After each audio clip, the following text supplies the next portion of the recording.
Transform your presentations by learning the simple yet effective way to crop any photo into a flawless circle using Microsoft PowerPoint. First, let's begin by inserting the image you want to use. Go to the Insert tab, click on Pictures, and then choose this device. Navigate to where your image is saved, select it, and click Insert.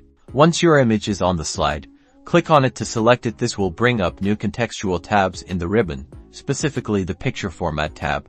Now, look for the Arrange group within the Picture Format tab here.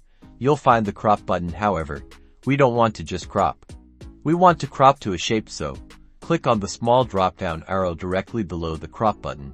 In the drop-down menu that appears, hover your mouse over shapes. A gallery of different shapes will be displayed. Scroll down and locate the oval shape under the Basic Shapes category. Click on the oval shape. Instantly, your rectangular image will be transformed into an oval, but we want a perfect circle, not an oval.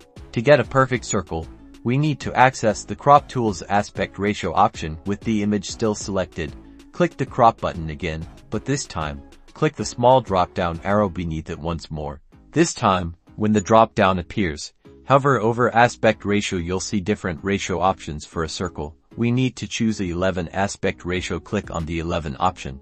You'll see handles appear around your image. You can now drag these handles to adjust the visible portion of your photo within the circle. Once you have the perfect framing, press Enter or click anywhere outside the image to finalize the crop.